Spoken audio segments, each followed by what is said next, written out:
Se eu sei o objetivo da minha organização para os próximos 12 meses, o que é que eu vou fazer? Eu vou entender como é que a minha área contribui com esse objetivo. O objetivo da minha organização é faturar X milhões de reais, é crescer, é criar novos serviços. Não interessa qual seja, todos estão certos, tá? O importante aqui é você entender o seguinte: qual é a sua área? Minha área é faturamento, minha área eu sou gerente de enfermagem, eu sou líder de equipe multidisciplinar, eu sou coordenador da área A, supervisor da área X. Começa a se fazer a seguinte pergunta: como é que a sua área, como é que a sua equipe vai contribuir com o objetivo empresarial? E aí o primeiro aspecto é o seguinte: para contribuir com o objetivo empresarial, a primeira coisa que você precisa entender é que você precisa ter excelência técnica, você precisa cumprir as atividades técnicas, seja elas quais forem, que a sua área for fazer, de forma excelente. Ponto 1.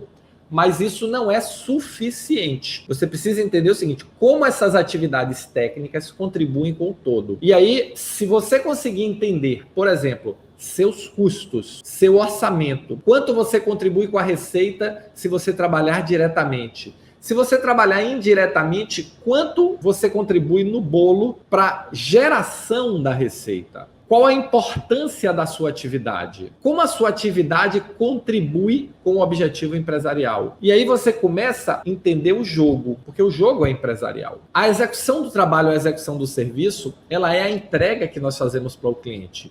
Mas o jogo é empresarial, o jogo é alcançar resultado empresarial, em forma de faturamento, em forma de receita, em forma de lucratividade, em forma de crescimento. Cada organização estabelece suas metas. E quando você entende como é que você contribui com esse resultado empresarial, as coisas ficam mais claras. Eu vou pegar 2 exemplos. Eu vou pegar um exemplo de uma área de apoio, o faturamento, tá? Você é gestora da área de faturamento, o que eu já acho um contrassenso. Por quê? Porque, para mim, faturamento deve ser encarado como ciclo da receita, o processo de faturamento. Mas vamos pegar o exemplo do faturamento. Até por essa divergência de visões, é um exemplo muito interessante. E depois eu vou pegar uma área afim. Você é gestora do CDI, você é gestora do ambulatório, tá? Então, eu vou pegar os 2 exemplos para você entender o conceito de resultado numa área de apoio e numa área afim. Então, dentro do conceito da área de apoio, da área de faturamento, você deve entender o seguinte: como é que você contribui com o resultado? Você contribui com o resultado fazendo com que as contas, ajudando a que as contas, elas sejam processadas o mais rápido possível. E aí você tem duas formas de agir. Entendendo que você é gestor ou gestora da área de faturamento ou que você é gestor ou gestora do ciclo de faturamento. Se você olhar e se ver e se posicionar como gestor de área, o que é que você vai ficar fazendo? Fica sentadinho, fica sentadinha, esperando que a conta chegue. Quando a conta chega, ela vai passar pelos processos de auditoria, normal, depois vai passar pelo processo de geração do XML, transmissão e foi embora. Só que aí vai ficar aquela eterna briga. Qual é a eterna briga? A conta está com problema. Tem item que não foi lançado, tem erro na conta, a conta atrasou. Por quê? Porque você está se posicionando como gestor da área de faturamento. Se você começa a entender seu papel empresarial, você entende mais claramente que você é gestor do ciclo de faturamento, que a sua responsabilidade é fazer a conta sair. Só que para você fazer a conta sair, você precisa olhar o ciclo inteiro. Por quê? Porque os seus problemas normalmente não estão dentro da sua área, eles vêm para a sua área.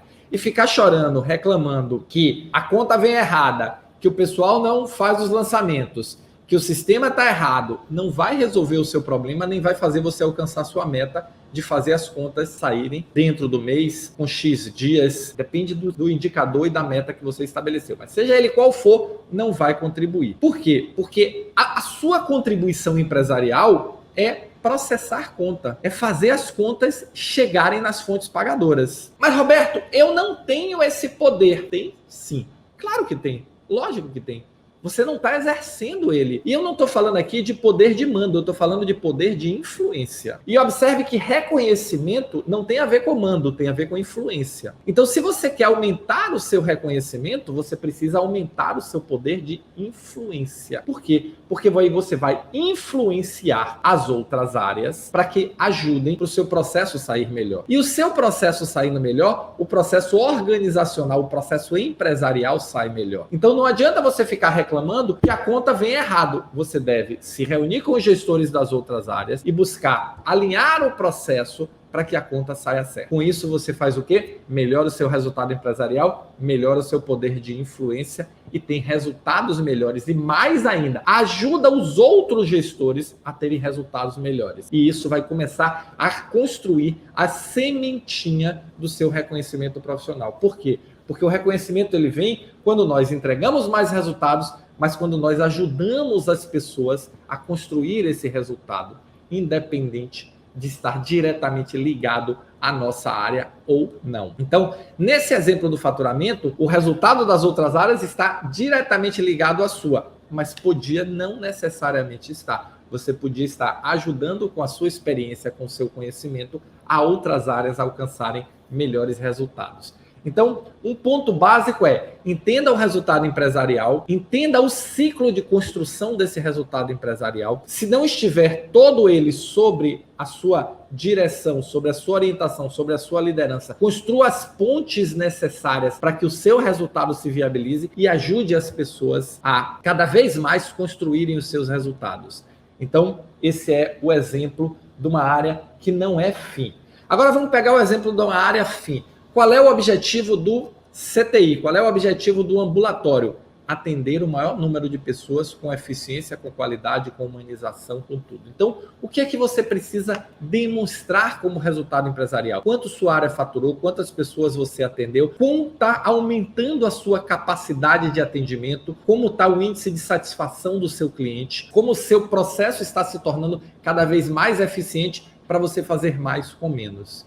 E esse mesmo objetivo pode ser aplicado a qualquer área da organização. Então, primeiro ponto do reconhecimento, você vai demonstrar o seu resultado empresarial junto com o seu resultado técnico. E aí você vai precisar estabelecer indicadores, você vai precisar rever os seus processos, você vai precisar entender a contribuição que você tem. Olha que só nesse aspecto eu estou falando de estratégia, eu estou falando de metas, objetivos, indicadores. Eu estou falando de processos, porque você vai precisar entender melhor o seu processo. E eu estou falando de gestão de pessoas. Por quê? Porque você vai precisar trabalhar as pessoas para ajudar elas a se desenvolverem, para entregarem um objetivo, um resultado melhor.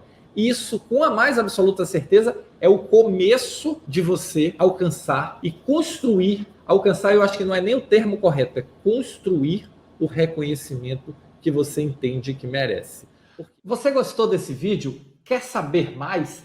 Assista o vídeo completo no YouTube. Vai lá, aqui embaixo está o endereço www.youtube.com/gesaude. Estou te esperando.